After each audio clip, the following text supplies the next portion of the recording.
Ladies and gentlemen, welcome to this free career coaching session where I'll be answering all your questions in regard to your job search, your career growth, and progression. Feel free to drop all your questions in the comment box and I will be pulling them up and answering them.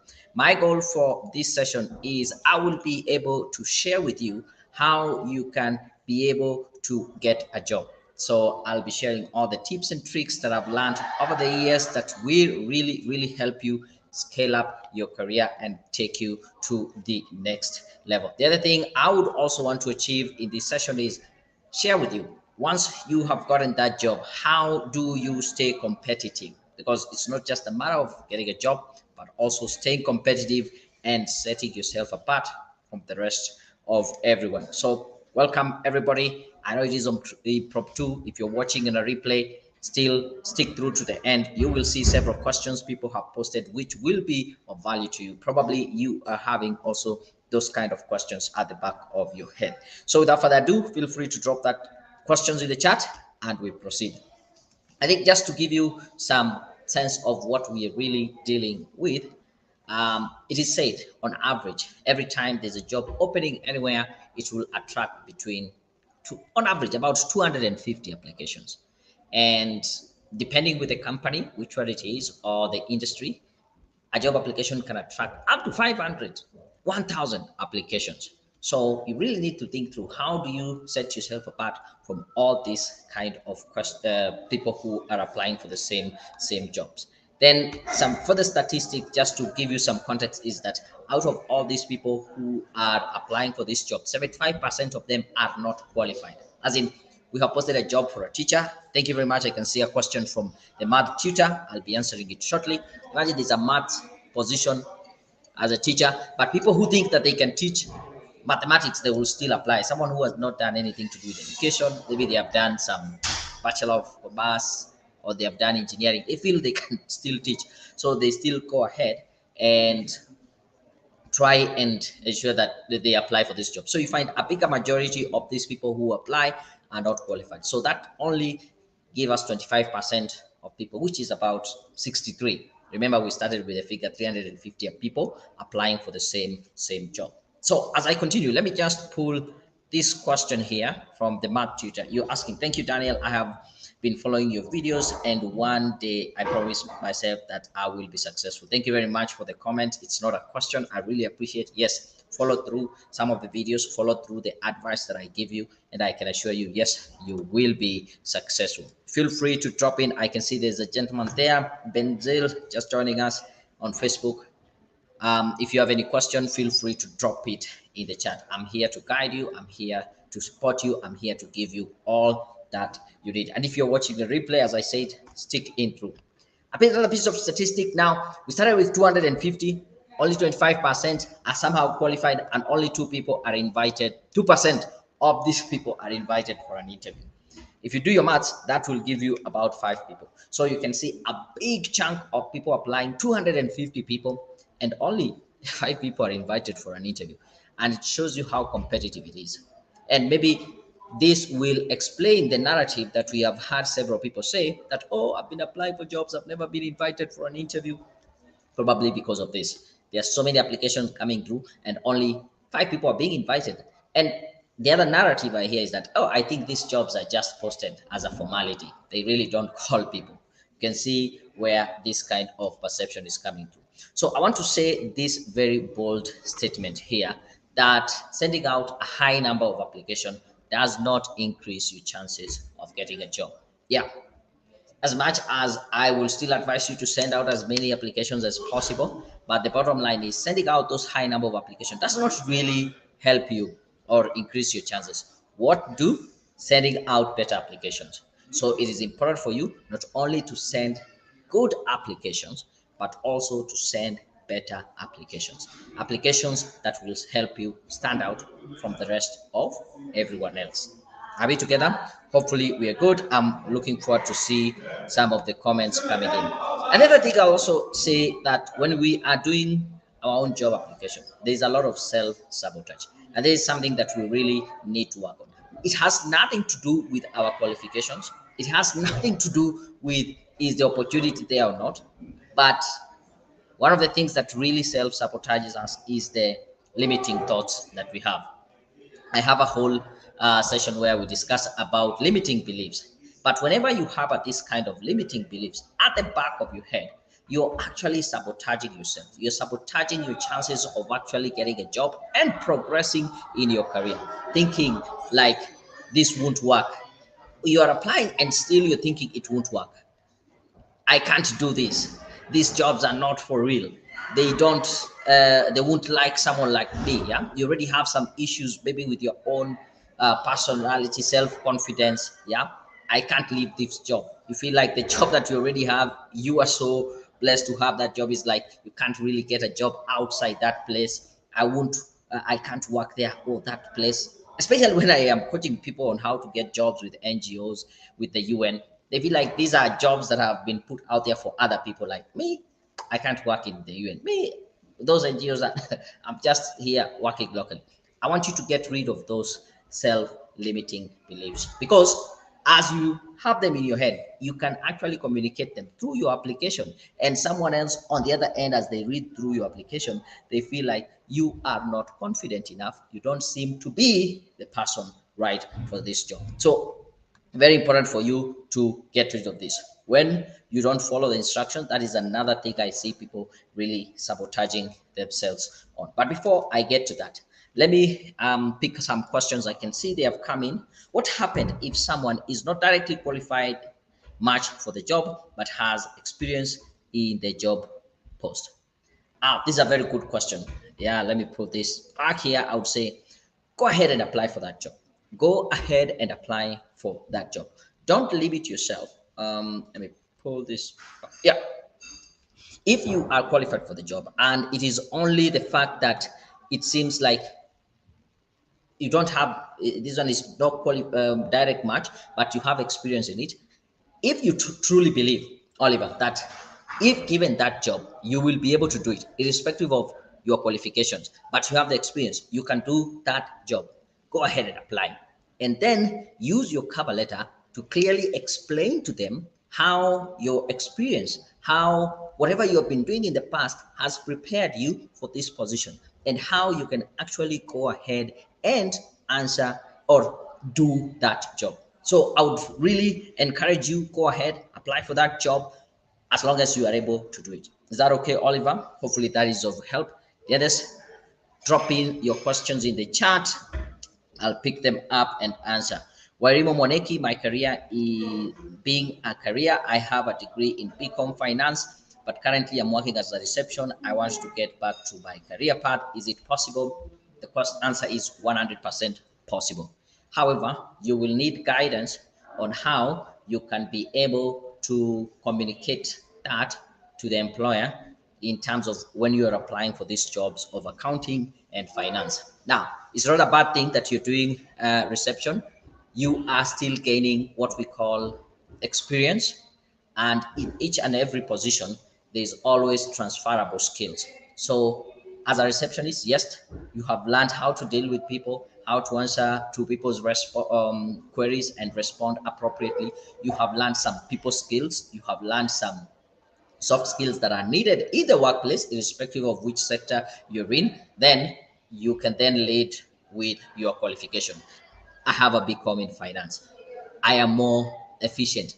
That is where my strength is. That is where my superpower is in accounting and in finance. So it is very totally possible. However, you just need some guidance, and that is why we always come in here and offer free CV review. You can be able to get free CV review from us, and we can help you to communicate. Let me see if I have that banner somewhere here where you can easily do this. Go to careerpoint.co.ke/CV review. Let me post this one here. This will help you. Yeah, write that down. Yeah, just to careerpoint.co.ke/CV review. Submit your CV for review. Put in some of the questions that we asked. Say that you want to shift into back to accounting finance, and then we will be able to guide you through that. Hopefully that is of help to you. Which other question is here? By the way, if you get assisted from the question that I answer, just give me a thumbs up. Is that okay, Wairimo? I can see a question here from Julius Mao, Maumo. Okay, I'm a graduate in project planning and management, but since I graduated, I have done very little related to this.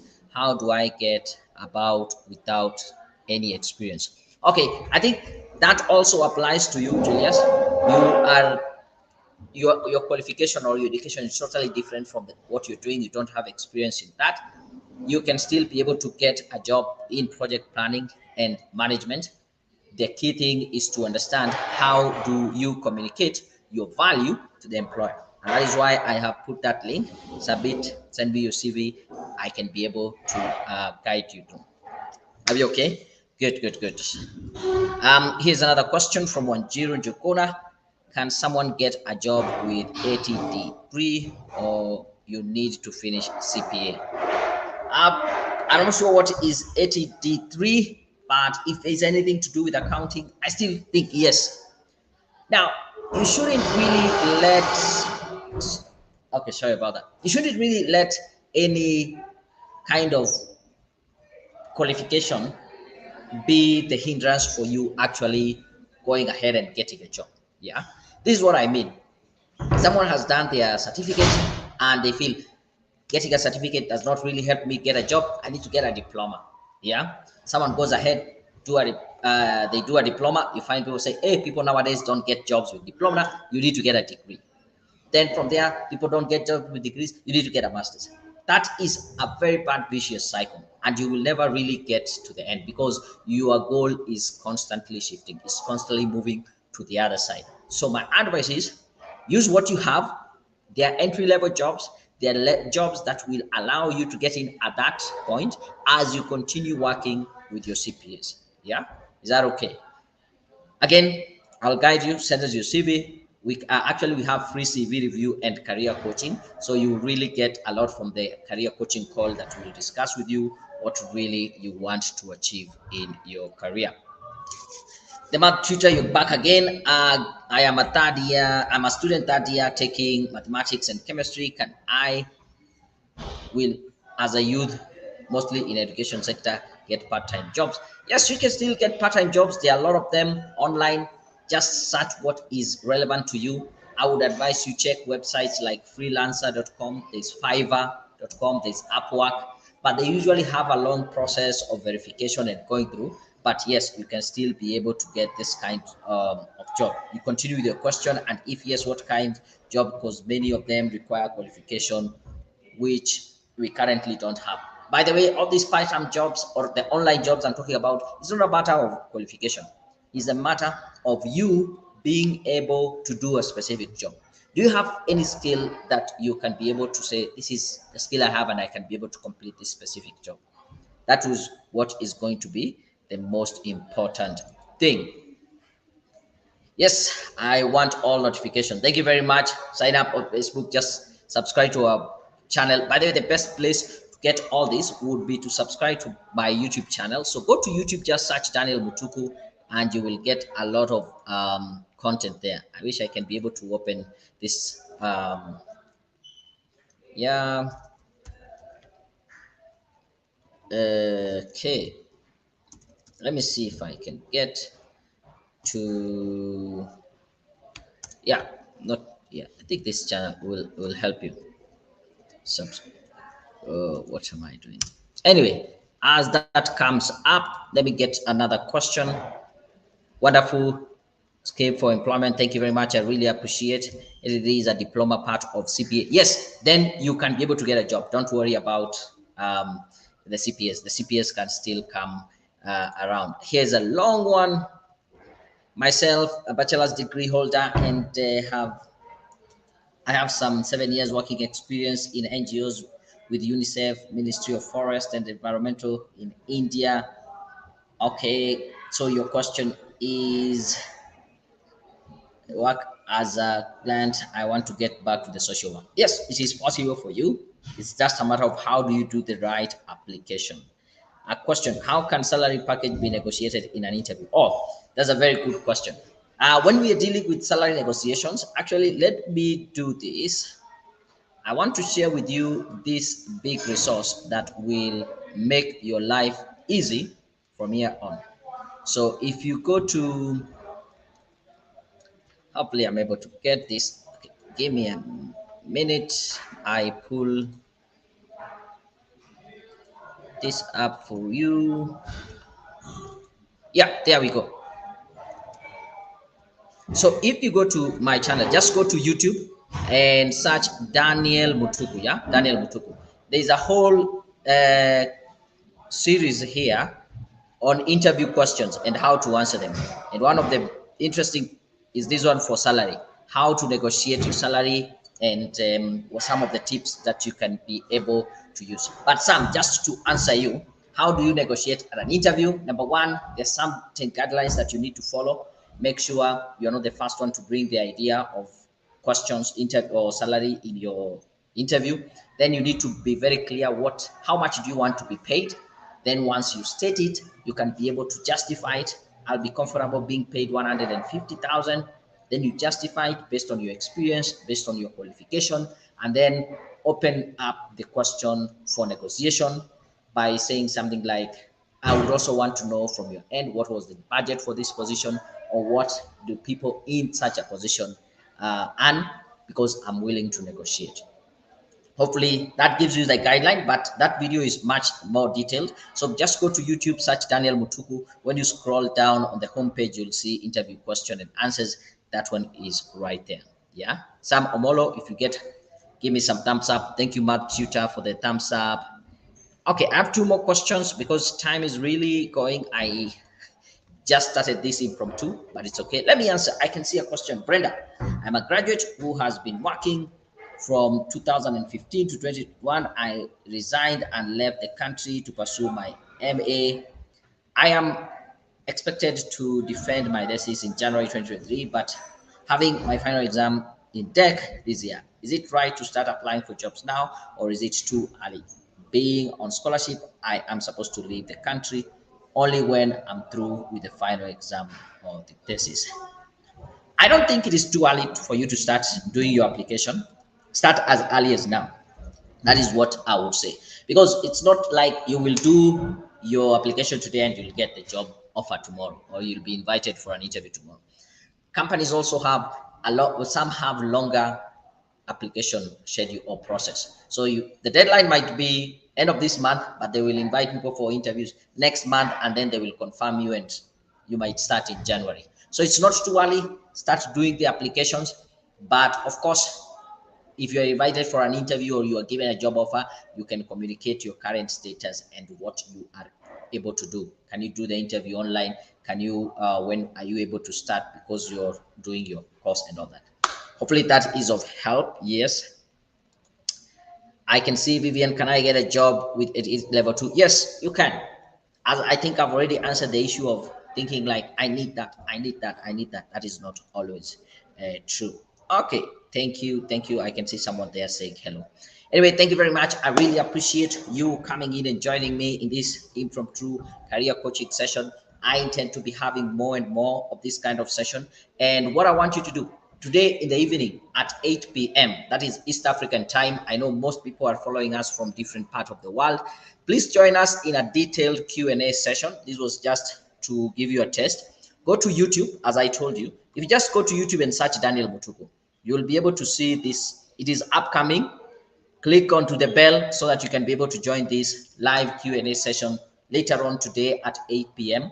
This was just a run test through, and I can see, yes, we have so many people having interest in this, and you'll be able to get value. Go to Daniel Mutuku, my channel on YouTube. First of all, subscribe, then put a reminder for the live Q&A session we'll have later on today. Otherwise, I really thank you. And yes, I can see Brenda, you're saying that was of help, Barikiwa. Thank you very much, and I wish you all the best as you do your final exam in December and you defend your thesis. Come back with an MA, and we will be here to celebrate you. All right, thank you very much. I'm out.